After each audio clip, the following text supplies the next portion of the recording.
how is your relationship with White Bull in the meantime? I think it's a little bit changed, isn't it? Oh, we have our moments.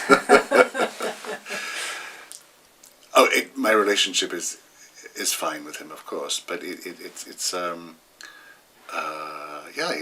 not like a normal relationship.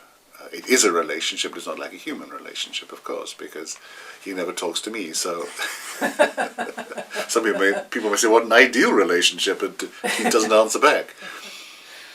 But it's fine. It's okay. It's okay.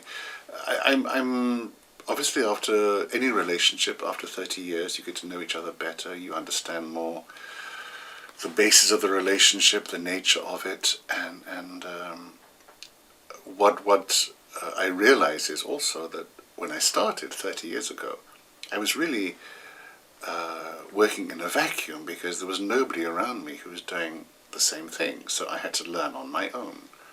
And I was in an environment that was much more about spiritualism than spirituality.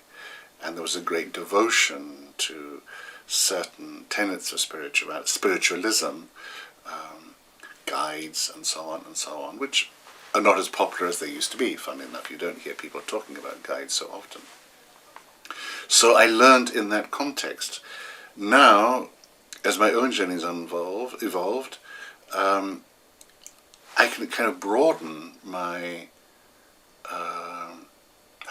I can open more to being a channel without the constraints of those belief systems that were around me when I first started. So maybe White Bull has more space to express himself, greater freedom. And because my own belief about it is not restricting him or blocking him from expressing himself. So I feel he can probably express himself much better now that he has a broader range of raw materials to use in me.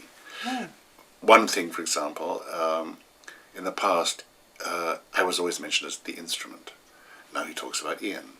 Okay. And now he draws upon even my own life experiences to illustrate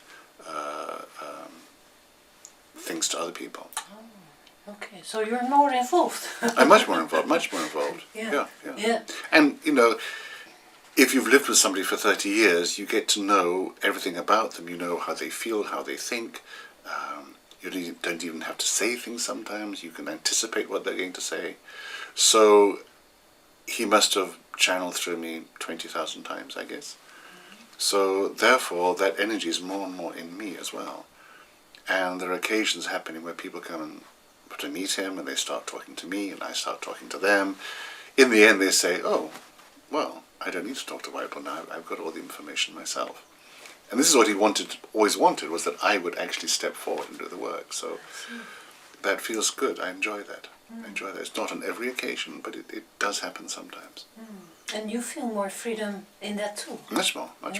Yeah. So so we're getting on rather well at the moment, it has to be said. It's a good patch in our relationship. Yes. But the strange thing is, you said you can never talk with him or getting answers from him, but I think all this information goes through you in a way. It provides the answers. Yeah. I'm because I'm so familiar with his teachings, therefore I can apply them to my own life as well. Yeah. And do you always agree, or is there some? No, not at all. Sometimes when people tell me what he said to them, I think, "Oh, White Bull, why did you say that?" Yeah. What can you? I can't think of an example, but you know, he's more way out than I am. You know, there are some things he talks about that I'm very skeptical about because as you know, they don't come more skeptical than me. So some stuff is just too far out for me. Yeah. So, but not your responsibility. It's not my responsibility. It's not my responsibility. No. Yeah. But if we go back to the book, is everything what we read in the book, is that what you? Yes, that I can go along with. That I can go along with. Okay. Yeah, that I can go along with. Okay. Yeah. So that's good. Yeah, and I don't have a problem with that. No, I would have a problem if it was containing stuff that I didn't really believe in.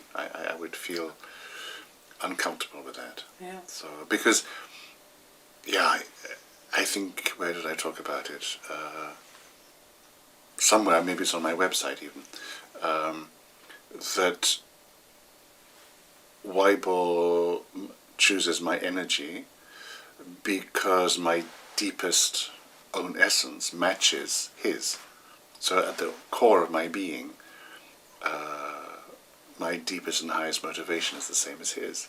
So therefore there's the raw materials in me for him to express itself. So yeah.